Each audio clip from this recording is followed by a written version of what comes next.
Okay, think about that feeling. Hmm. Exams are getting closer, and you're kind of stuck, right?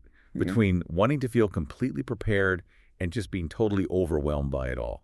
Does that ring a bell? Oh, definitely. It's something pretty much everyone goes through. That hope you can walk into the exam feeling confident, not, completely stressed out. Exactly. And that's what we're really diving into today. Whether you're actually studying for exams right now, or maybe you're just interested in how we learn effectively or how different countries handle testing. Yeah, we've got some fascinating sources lined up. We're looking at guides aimed at helping students tackle big exams like the IGCSE and O levels, specifically this idea of doing it in just 3 months. Hmm. And then we've also got this broader research report comparing how different high performing education systems manage those really crucial exams at the end of secondary school. Right. So the plan is kind of twofold. First, we want to pull out those really practical tips, things you can actually use to study smarter. And second, we want to zoom out a bit and understand the bigger picture. Why do we even have these high stakes tests? What role do they play in different places? Okay, so let's set the stage first. We're talking about some major qualifications here. The IGCSE, that's the International General Certificate of Secondary Education. It's recognized pretty much everywhere, universities, employers. Yeah, Cambridge Assessment International Education offers that one. And then you've got the O levels. In Singapore, those are known for being really demanding exams. They carry a lot of weight for students there. Definitely. And we can't forget the GCSEs, which are key in England, Wales, and Northern Ireland, another big example of secondary school assessment. So we're kind of looking at this whole exam thing from a few different angles. Exactly. Now, one thing that really jumped out was this claim from the ACE Your IGCSE exams guide. They basically say you can get an A grade in just 3 months. Wow. Okay. 3 months for an A. That sounds ambitious. How do they suggest pulling that off? Well, the first thing they really hammer home is truly understanding the exam itself, like deeply understanding the structure. Structure. Okay. What does that mean exactly? It means knowing the syllabus inside out for every subject, what topics are definitely in, what aren't, and crucially, how it's marked, the assessment criteria. Right. Like what skills are they actually testing? Recall. Analysis. Precisely. Knowing that helps you focus your studying so you're not wasting time on things that don't actually count for much. Makes total sense. Target your effort. What else for this 3-month intensive plan? A detailed study schedule is non-negotiable according to them, but it has to be realistic. Realistic, yeah. Not just, I'll study maths for 8 hours straight. Exactly. It means blocking out specific times for specific subjects, breaking big topics down into smaller bits, and this is important scheduling proper breaks to avoid burnout. They even suggest using calendars, study apps, whatever helps keep you organized. Yeah, without a plan, that time just evaporates, doesn't it? Yeah. So you've got the schedule. Yeah. How do you make the studying itself actually, stick? Right, effective techniques. The guide really pushes active recall. That's basically testing yourself constantly, pulling the information out of your brain instead of just rereading notes, Okay. Active recall. and spaced repetition, revisiting material at longer and longer intervals. They also mention mnemonics, memory tricks like acronyms or little Oh, rhymes. yeah. But the key thing they say is you need to experiment. Find what actually works for you. So it's not like there's one magic bullet technique. Makes sense. Yeah. What about study materials? Just textbooks. They recommend using a mix. Textbooks, sure, but also things like online courses, educational websites, other supplementary stuff, and importantly, talk to people. Like teachers. Tutors. Yeah, teachers. Tutors if you have access. Even study buddies or groups. Sometimes trying to explain something to someone else is the best way to figure out if you really understand it yourself. Oh, absolutely. Teaching is learning, right? And I guess practice, like doing actual exam questions, must be huge in this plan. Totally critical. Consistent practice with past papers, doing mock exams, they say it's one of the best ways to prepare. But not just doing them blindly. What do you mean? You have to actually analyze how you did afterwards, figure out why you got things wrong, where your weak spots are, and then adjust your studying based on that feedback. Okay, so it's a cycle. Practice, analyze, adjust. Got it. That's the IGCSE speed run. Now, what about the Learning Labs O-level tips? They also talk about prepping in 3 months or less. similar ideas. There's definitely some overlap, yeah. But they also bring in some slightly different angles, especially focusing on the pressure students feel. Mrs. Lim Wan Ping from the Learning Lab talks specifically about managing stress, avoiding burnout. Which is so important. You can know everything, but if you freeze up from stress on the day. Exactly. It can completely derail your performance. One really practical thing she suggests is breaking study sessions down, small chunks, achievable goals, and then reward yourself. Rewards. Like what? Simple things. She mentions grabbing a bubble tea, taking a short nap, just little positive reinforcements to make the whole revision slog feel a bit less grim. I like that. Little wins along the way. Yeah. What other specific O-level advice does she give? She mentions reviewing notes just before bed. Apparently there's some evidence that helps with memory consolidation overnight. Interesting. Plus, just getting enough sleep is vital anyway. She also backs up the active recall idea, suggesting flashcards or trying to come up with metaphors or analogies for tricky concepts. Metaphors. That's a cool way to make things stick, making connections. Yeah, and studying with a buddy, quizzing each other, that helps too. Accountability and a fresh perspective. Any other unique O-level tips from her? Yes, this one's interesting. Making last-minute cheat sheets. Whoa, hang on. Cheat sheets. Haha, no, not for in the exam. The idea is, as you finish studying a topic, you condense all the absolute essential formulas, definitions, key concepts onto one single page. Ah, I see. So it's like your ultra-distilled summary for that final quick review right before you go in. Exactly. A super efficient way to refresh the absolute must-knows. That could be really useful for just focusing your mind. Okay, so we've looked at these kind of compressed timelines. What about general advice on managing revision time, maybe over a longer period? Right. That brings us to the revision final preparation time management source. This one has some really good points, and it also offers advice for parents trying to support their kids through exams. Oh, that's helpful. Because parents feel the stress too, right? Yeah. And sometimes might not know the best way to help without, making it worse. Definitely. The source stresses realistic expectations. Encourage your child, absolutely, but don't pile on extra pressure. They specifically warn against bribery, like tying money to grades. Was that bad? Seems like motivation. It can actually increase anxiety and make it about the reward, not about learning or personal satisfaction. Better to encourage them to work for their own sense of accomplishment. Right. Foster that internal drive. What practical things can parents do? Provide a good study environment, quiet, dedicated space. And keep an eye on their health basics.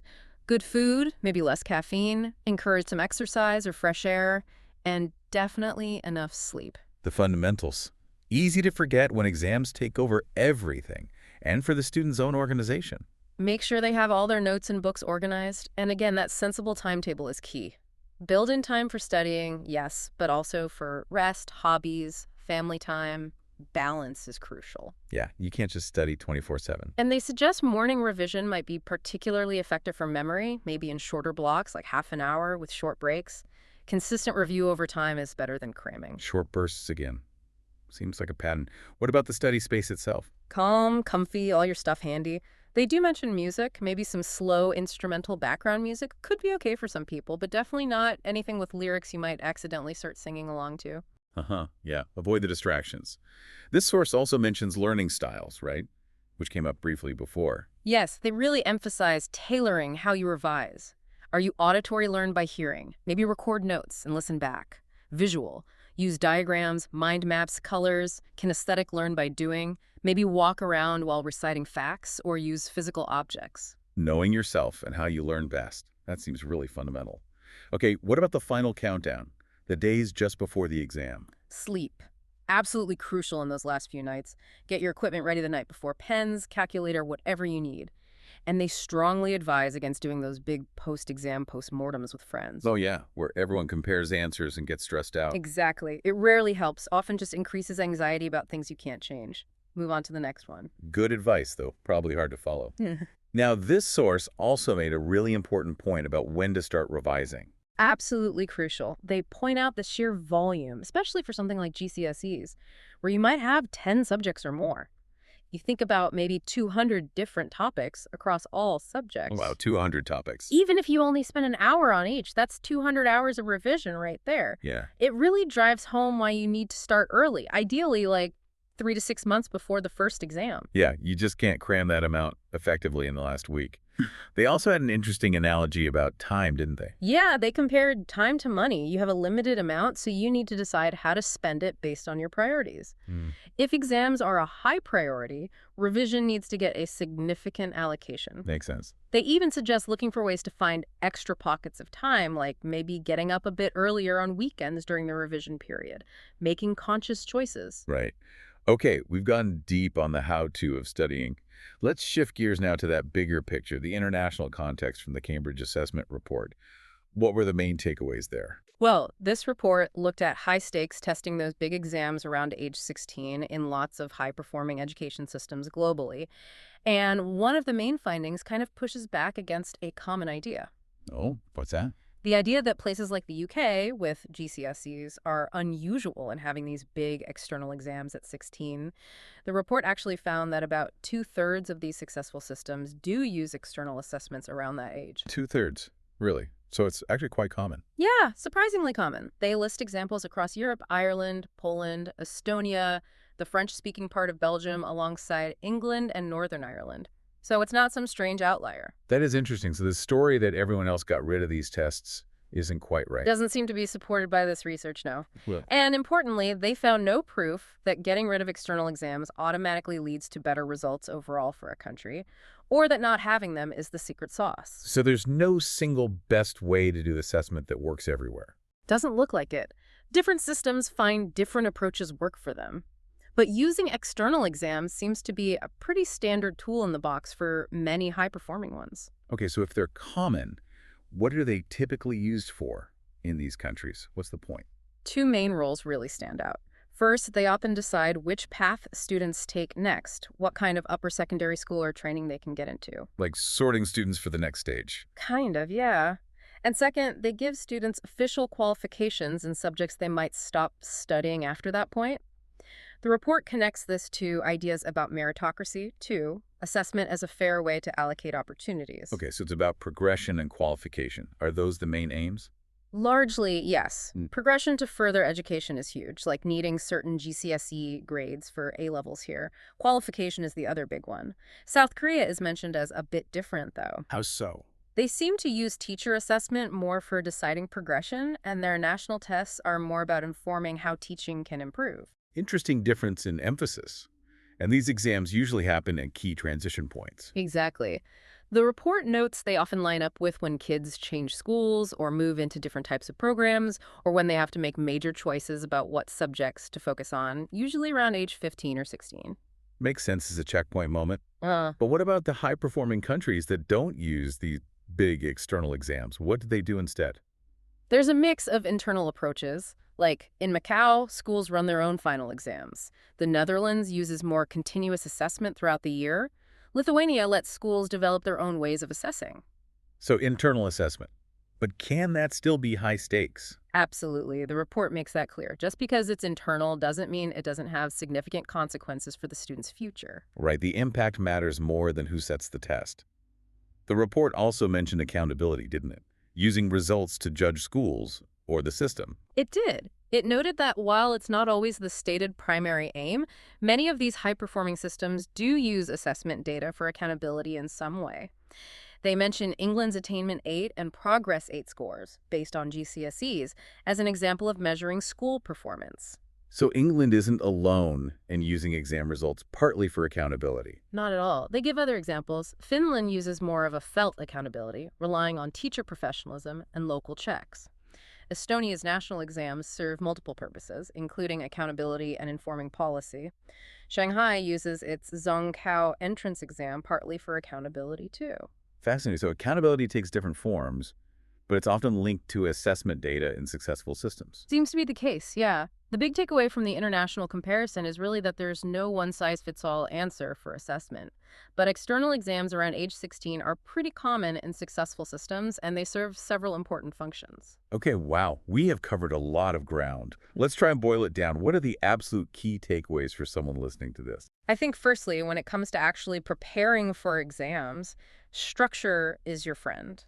A realistic schedule, using study techniques that actively make you think, like active recall, finding resources that work for you, practicing consistently, and really looking after yourself, managing stress. Yeah, and understanding the exam itself, the structure, how it's marked. Absolutely critical. And tailoring it all to how you learn best. And then the second big takeaway, from the wider view.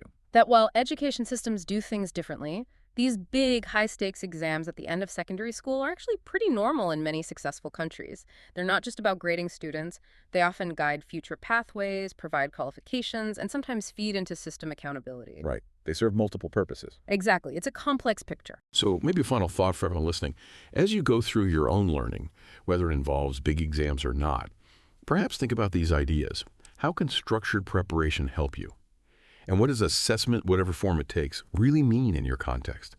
How can you be more strategic, more informed about learning and showing what you know, something to chew on?